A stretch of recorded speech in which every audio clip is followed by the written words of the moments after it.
Hello friends, Britt here, and I hope you're having an awesome Tuesday, or whatever day it is you're watching this. I hope it's a swell, rad day that's treating you amazingly awesome. So, if you are a patron of ours, or if you obviously you're a patron of ours because you're watching this video, but if you have been a patron for a while, you may remember a little promise that I made back in May when we were talking about, we were doing our anniversary stream, and we said that if we get to a certain amount of pledges that I will do a dramatic reading of a Dragon Ball Z / Final Fantasy IX crossover fanfic that I wrote when I was a freaking teenager. And we hit that pledge goal because you all are awesome and amazing. And now I had my end of the bargain to hold up and do a reading of this. So, for those of you who don't know, this fan fiction is about Zidane Tribal and Trunks Briefs from Dragon Ball Z, Zidane Tribals from Final Fantasy IX. And in my fanfic, they are ex-gang members from the Bloods and the Crips in South Central LA. They are joined by other Final Fantasy IX characters such as Blank and Marcus. And I think there's some other characters in there, starring myself and my very dear best friend, Rihanna. So that's the thing I wrote. And the problem is that I wrote this on a very old desktop computer. Did I really just say a desktop computer? Am I of that age where I feel like, oh God, that's embarrassing. That was so unnecessary. That clarification was so unnecessary. Anywho, it's a very, very old desktop that I've had in my closet for umpteen years because I just haven't needed it. It's old. I needed to upgrade, but instead of throwing the whole thing away, I just stashed it in a closet. So upon reaching this goal, I decided to fire it up, only to discover that it was toast, it was frizzled, it was sizzled, it was all the things that basically mean that it wasn't working well. So I took it to a computer store where all the smart people are, and they tried firing it up, and they're like, this is kind of toast. We might be able to fix it, but we're going to have to take all these extra steps. And then I remembered something. What I remembered was that I had actually saved it in another place, so I would be able to access it in a limited amount because I only had a few chapters saved in this other unsaid location. And I said, I'll take my computer back. If I need you, I'll get in touch. But in the meantime, I have my fanfic. So I found my fanfic, and I did a dramatic reading of it last week. And during this dramatic reading, I had a few shots of whiskey because holy crap, this fanfiction is so damn cringy. Anyway, I had a black screen, and by black screen I mean it was just like an old t-shirt, and I took my little figurines as such, and I reached around, and I had the microphone back here, so all you could see are tufts of blonde hair sticking out, but I was being like, oh my god, let's go have some trumpets or what is it, crumpets, and and I was doing all my little animations, and it was all awesome and cool and rad, and it was a hot mess, but I did it. So I went to do the editing last night, and I realized that I was speaking into the Brio microphone, which is the webcam we use for the video, but the audio we want to pull from is the Shure microphone. So it's really echoey and it sounds really bad, and I want to reshoot it because you can't tell what's happening half the time because A, the audio quality is bad, and B, I'm a little too tipsy. It's all one slurry mess, and I'm trying to rush through it because it's so bad. Anyway, TLDR, I have to reshoot it. It will be ready for you the next time I put out my vlog, which should be in a few weeks. Oh boy, it's so bad. Do you ever read stuff that you wrote back in the day and you're like, why did I write this? Why did I think this was the thing that was okay to write? I don't understand.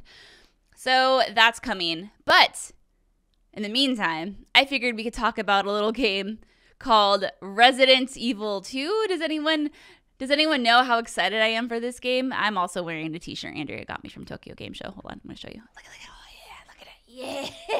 Yeah, it's so cool. I'm pretty sure that's where she got it. Yeah, I think it's where she got it. Anywho, so I don't know if I've ever shared my introduction to Resident Evil 2 before, or the Resident Evil franchise. So I thought I could talk about that for a minute or two or 5 or 10 or 15. Feel free to bow out if you're sick of hearing me talk about Resident Evil, because I could talk about this shit all damn day. Okay, so Resident Evil 2, 4th grade, my friend Tucker, who I'm actually going to talk about in next month's secret segment because we talked about silly elementary school romances. Oh boy. So Tucker came over, as he often did, because we played games together, like A Link to the Past and blah, blah. And he said, hey, have you heard of this game called Resident Evil 2? And I was like, no, because I was a sweet, innocent young lass. And we told my dad that he should take us to the nearest Hollywood Video where we could rent it. And my dear father doesn't know what, or didn't know, I don't even think he still knows, what a video game rating is. So he rented it for us and he brought us back. He started watching a Western movie in the living room. And there, Tucker and I were firing up Resident Evil 2. We were, like I said, in the 4th grade. So that's what, when you're 8 or 9 years old? I think we were 9. We play it. The opening scene plays out. The part that got me, and the part that still kind of gets me to this day, is when the semi-truck driver in the beginning of the cutscene starts turning into a zombie, and that's when he crashes into Claire and Leon, and they have to split up. It's in the very beginning, and it feels so weird talking about this because I'm worried that I'm going to spoil something for people who haven't played Resident Evil 2 before, but the game came out in 98, so I will not tell you what the main story beats are. Anyway, so a semi-truck driver gets bit at a gas station, and this is happening away from Claire and Leon where they are.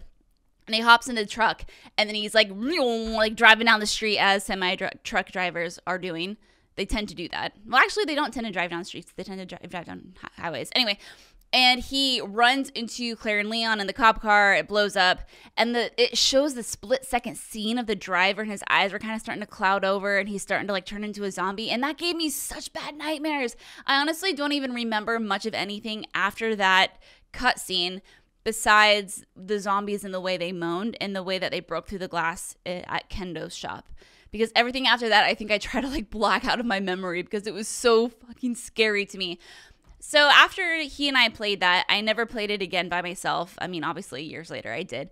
But it gave me like literally the worst nightmares for years and years on end, to the point where I had trouble sleeping by myself. I'm an only child, so I had my own room, obviously, and I had such a hard time sleeping because every time I would close my eyes, I would envision that there was a truck full of zombies that crashed down the road of my house.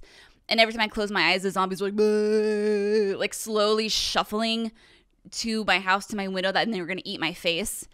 And it was so fucking scary. And the only other encounters with zombies I'd ever had before that was in Earthbound and 3, when you come across the zombies and there's a zombie dog and like his ribs hanging out, and it fucking freaked me out too. Anyway, that's how I got introduced to Resident Evil, and it wasn't until middle school, or was it even high school? It could have been 4 or 5 years later, I don't remember, that I used a Game Shark to have infinite health and the rocket launcher. And I started with did I start with Code Veronica and then worked my way back down? I could have done that. It was around the time that the GameCube remake had come out, and then I think it was around then that I started playing all of them over again. I'm not entirely sure. That's a little fuzzy. But what brought me back to that series was I remember being so scared but so interested by it.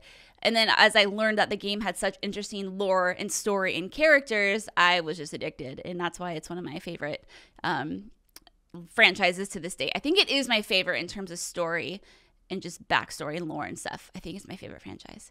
Anyway, I've gone on for almost 10 minutes, so I should probably stop talking because I could, again, go on and on and on and on. Resident Evil, it's so close, you guys. It's so close. 10 days. 10 days. I'm really hoping I get a review copy, but fingers crossed for me, please. Although I wouldn't mind experiencing it alongside all of you because, I mean, that's kind of like that camaraderie thing. Okay, here I'm continuing to talk about it. Okay, friends, thank you so much for all of your support on Patreon, and thank you for watching this silly video, and I will have that fan fiction for you next time, which will probably be in a few weeks, and it'll be better than it was the first time I shot it. I promise that was just a hot garbage shit show. Thanks again, and I will see you later.